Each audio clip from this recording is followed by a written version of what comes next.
उपयोग करने के लिए भारत की न्यूक्लियर रणनीति की 3 चरणों में कल्पना की गई है। वर्तमान में चल रहे फर्स्ट स्टेज में प्रेस्टाइज्ड हैवी वाटर रिएक्टर में प्राकृतिक यूरेनियम का उपयोग होता है। इसमें बाई प्रोडक्ट के रूप में प्लूटोनियम प्राप्त होता है। PFBR के सफल संचालन के साथ ही भारत ने सेकेंड स्टेज की दिशा में एक ऐतिहासिक कदम उठाया है।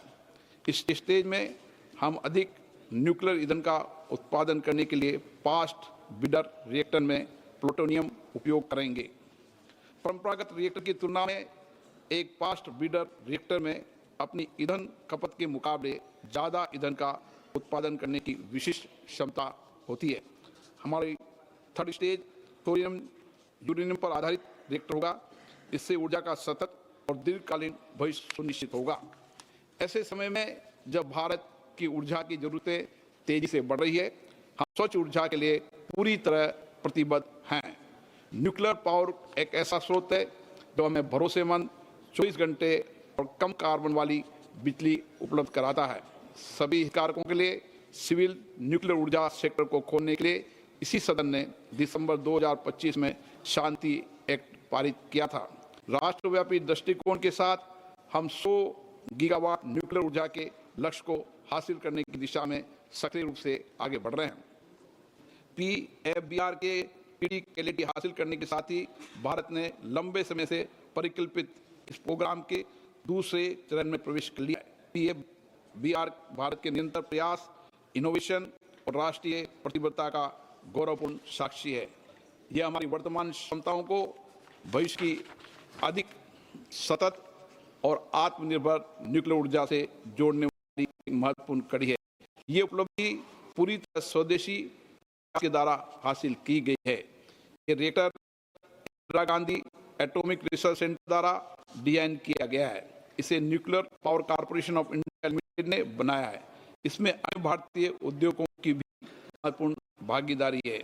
यह हमारे वैज्ञानिकों के इकोसिस्टम, राष्ट्रीय सहभागिता की शक्ति का प्रतीक है। माननीय सदस्य, इस उपलब्धि के साथ ही भारत एडवांस टेक्नोलॉजी में विशेषज्ञता हासिल करने वाले चुनिंदा में शामिल हो गया है। इसने राष्ट्र को एक ऐसे राष्ट्र के रूप में स्थापित किया है जो जटिल और फ्रंटियर टेक्नोलॉजीज को पूरे आत्मविश्वास और आत्मनिर्भरता के साथ विकसित और उपयोग करने में सक्षम है। इससे महत्वपूर्ण बात यह है कि इस उपलब्धि से अपनी क्षमताओं पर भरोसा करने वाले और एक सुरक्षित, सतत एवं आत्मनिर्भर भविष्य के निर्माण पर जोर देने वाले देश का विश्वास दिखाई देता है। इसके अलावा PFBR के सफल संचालन से देश में न्यूक्लियर ऊर्जा का विस्तार आसान होगा और हम अपने कार्यक्रम के तीसरे चरण की ओर तेजी से बढ़ पाएंगे। इससे एडवांस टेक्नोलॉजी, ईंधन साइकिल सिस्टम और हाई एंड इंजीनियरिंग में नए अवसर खुलेंगे। माननीय सदस्यगण, ये उपलब्धि एक नई शुरुआत है।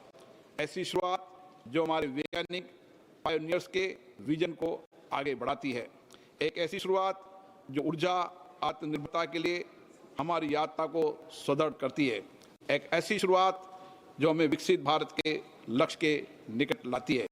ये एक ऐसा पल है जो हमारे समग्र भविष्य को आकार देने और हमारी साझा आकांक्षाओं को पूरा करने वाली विज्ञान और तकनीकी शक्ति में हमारे भरोसे को मजबूत बनाता है।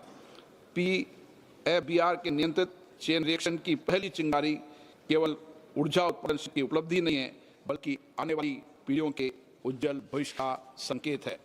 मैं आज इस सदन की ओर से इस उपलब्धि को संभव बनाने वाले वैज्ञानिकों, इंजीनियरों, टेक्नीशियन और इंस्टीट्यूट पार्टनर और सभी हितधारकों को के समर्पण और परिश्रम की सराहना करता हूँ।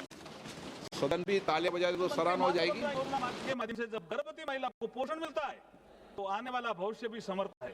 मैटरनिटी अवकाश को 12 सप्ताह से बढ़ाकर 26 सप्ताह किया जाता है तो पारिवारिक दायित्वों की पूर्ति का समय मिलता है।